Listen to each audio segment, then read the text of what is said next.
ABP news आपको रखे आगे।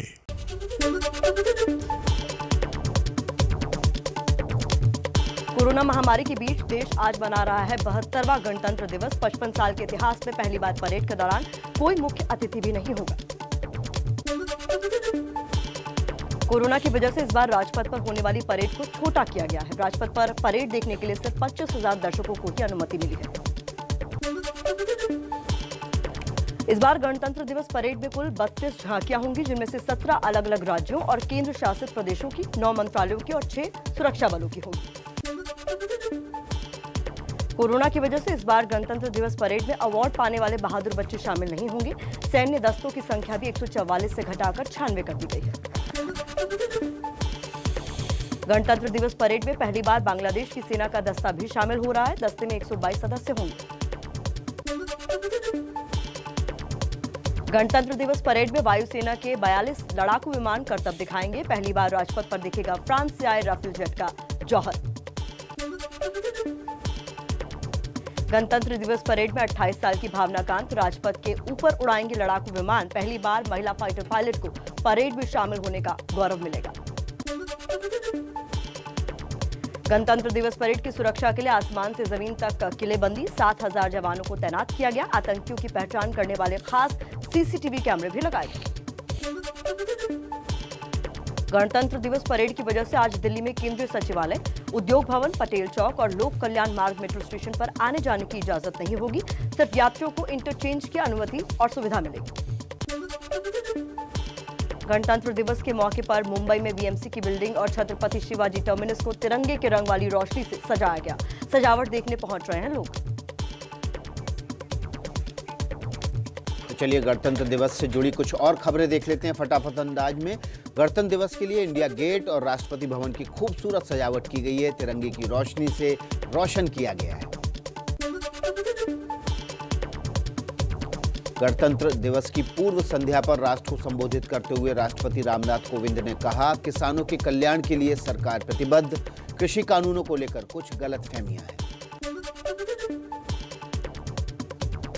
देश के दुश्मनों को राष्ट्रपति रामनाथ कोविंद ने दी चेतावनी। कहा, किसी भी दुस्साहस को विफल करने के लिए भारत पूरी तरह से तैयार है। देश के नाम संबोधन में राष्ट्रपति ने कोरोना वॉरियर्स को भी किया याद। कहा, स्वास्थ्य कर्मियों, टीका बनाने वाले वैज्ञानिकों पर गर्व है।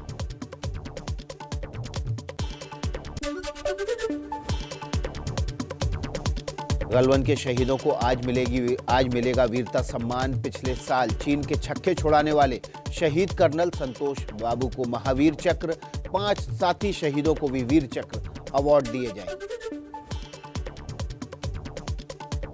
इस बार जापान के पूर्व पीएम शिंजो आबे, पूर्व केंद्रीय मंत्री रामविलास पासवान समेत 119 हस्तियों को पद्म पुरस्कार देने का ऐलान है। 7 लोगों को पद्म विभूषण, 10 को पद्म भूषण और 102 लोगों को पद्मश्री से सम्मानित किया जाएगा।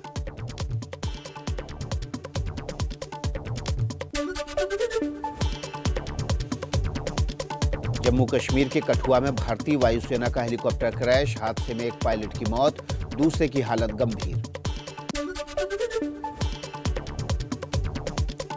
शनिवार को सिक्किम के नाकुला में भारत और चीन के सैनिकों में झड़प को भारतीय सेना ने मामूली बताया। चीनी विदेश मंत्रालय बोला, भारत कोई आक्रामक एक्शन लेने से बचे ताकि बॉर्डर की स्थिति खराब ना हो। केंद्र सरकार ने टिकटॉक समेत 59 चीनी ऐप्स को स्थायी रूप से बैन करने का फैसला लिया। गलवान में चीन के साथ झड़प के बाद पिछले साल सितंबर में किया गया था ब्लॉक। कोर कमांडरों के बीच 9वें दौर की बातचीत के बाद भारत और चीन ने साझा बयान जारी किए। दोनों देश एलएसी पर तनाव घटाने के लिए सैनिकों की वापसी की प्रक्रिया आगे बढ़ाने पर राजी हुए।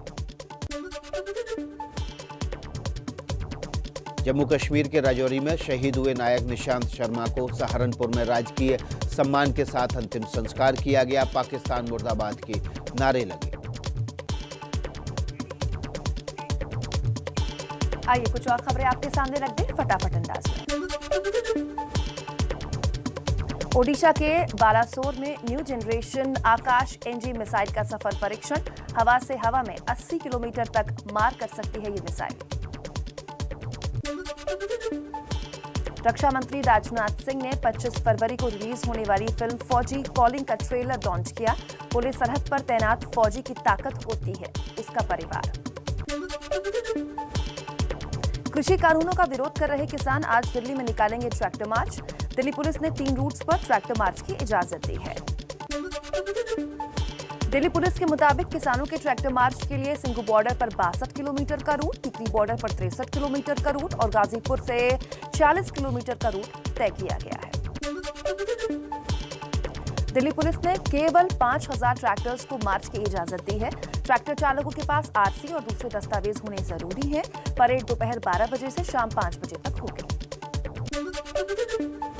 किसानों ने देश भर से 1.5 लाख ट्रैक्टर्स के दिल्ली बॉर्डर पर पहुंचने का दावा किया। सिंघू, टीकरी, गाजीपुर बॉर्डर पर कई किलोमीटर तक ट्रैक्टर ही ट्रैक्टर दिखाई दे रहे हैं। किसान नेताओं ने कहा, सुबह 10 बजे 9 जगहों से ट्रैक्टर परेड शुरू होगी। ढासा, चिल्ला, शाहजहांपुर, मसानी, बराज, पलवल और सुनेड़ा बॉर्डर से भी ट्रैक्टर रैली निकालने का ऐलान। आम आदमी पार्टी के विधायक, पार्षद और कार्यकर्ता सिंघू बॉर्डर पर ट्रैक्टर मार्च निकालने वाले किसानों का स्वागत करेंगे। पुलिस से बातचीत होने के बाद भी नहीं माने 2 किसान संगठन आज रिंग रोड पर ट्रैक्टर मार्च निकालने की घोषणा कर दी। दिल्ली पुलिस कमिश्नर ने कहा, किसान परेड का रूट तय कर दिया गया है। कोई ट्रैक्टर रूट तोड़ेगा तो कड़ी कार्रवाई होगी। यूपी में आज समाजवादी पार्टी भी किसानों के ट्रैक्टर परेड का समर्थन करेगी। सभी तहसीलों में ट्रैक्टर रैली निकालने का ऐलान। कृषि कानूनों को वापस लेने के लिए सरकार पर दबाव बढ़ाने की तैयारी में किसान। संयुक्त किसान मोर्चा 1 फरवरी को संसद घेराव का ऐलान कर चुका है। किसानों के ट्रैक्टर मार्च पर कृषि मंत्री नरेंद्र तोमर ने कहा, गणतंत्र दिवस के अलावा किसान किसी और दिन ट्रैक्टर मार्च कर सकते थे। उम्मीद है आने वाले दिनों में समाधान निकलेगा। गाजियाबाद के लोनी बॉर्डर से बैरिकेडिंग तोड़ दिल्ली में घुसे किसान, पुलिस के रोकने पर भी नहीं माने।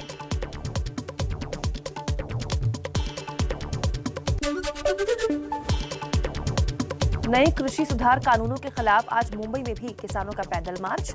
मुंबई के आजाद मैदान से राजभवन तक रैली निकालेंगे। एनसीपी प्रमुख शरद पवार भी किसानों के साथ पैदल चलेंगे।